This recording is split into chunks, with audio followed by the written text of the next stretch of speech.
Hello student, आज के class में मैं आपको व्यापार किसे कहते हैं और व्यापार के प्रकार के बारे में समझाने जा रही हूँ।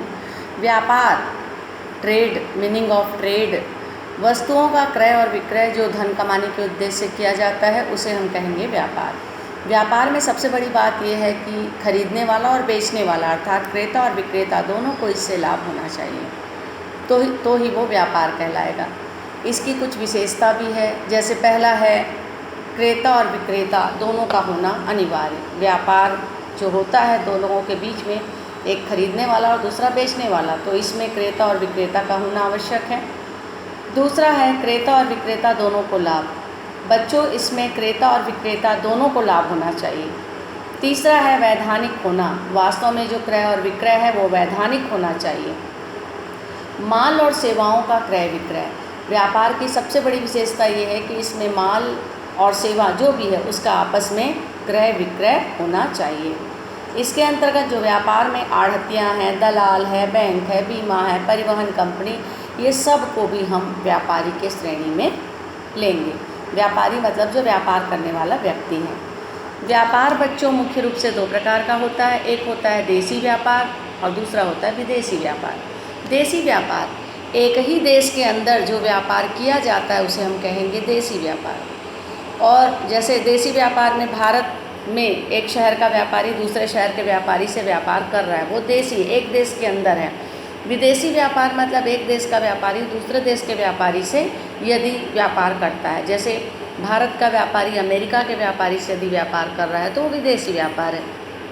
देसी व्यापार के कुछ प्रकार हैं, जिसमें मात्रा के अनुसार, देसी व्यापार में मात्रा के अनुसार थोक व्यापारी और फुटकर व्यापारी होते हैं। थोक व्यापारी यानी होलसेलर, बड़ी बड़ी मात्रा में जो वस्तु का क्रय विक्रय करते हैं वो थोक व्यापारी हैं। ये वस्तु विशेष का व्यापार करते हैं, जैसे कपड़े का थोक व्यापारी, अनाज का थोक व्यापारी।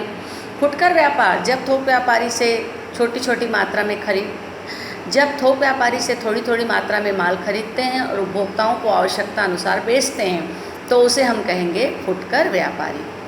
उसी प्रकार से क्षेत्र के आधार पर तीन होते हैं: स्थानीय व्यापार, प्रांतीय व्यापार और अंतर प्रांतीय व्यापार। स्थानीय यानी लोकल जो ट्रेड होता है। स्थानीय व्यापार मतलब जो किसी गांव या शहर तक ही सीमित रहता है उसे हम कहेंगे स्थानीय व्यापार। इसमें क्रेता और विक्रेता और निर्माता एक ही शहर के होते हैं, जैसे दूध, दही, सब्जी, फल आदि जो शीघ्र नष्ट होने वाली वस्तुओं का व्यापार है वो स्थानीय व्यापार है। फिर है प्रांतीय व्यापार। प्रांतीय मतलब एक ही प्रांत, मतलब जैसे छत्तीसगढ़ का व्यापारी छत्तीसगढ़ के ही व्यापारी से यदि व्यापार करे तो वो प्रांतीय व्यापार है। अंतर प्रांतीय, इंटर स्टेट व्यापार, इसमें एक ही देश की सीमाओं के अंतर्गत विभिन्न राज्यों और प्रांतों में व्यापार होता है। जैसे मध्य प्रदेश का व्यापारी राजस्थान के व्यापारी को कोई वस्तु बेचता है या खरीदता है तो वो अंतर प्रांतीय व्यापार है।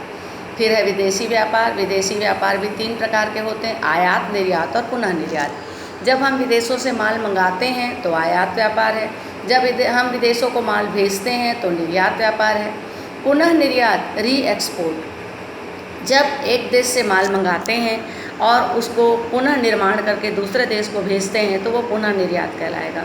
जैसे मुंबई के व्यापारी द्वारा जापान से माल मंगाकर यदि उसको रूस भेजा जाए तो उसे हम पुनः निर्यात कहेंगे। Thank you.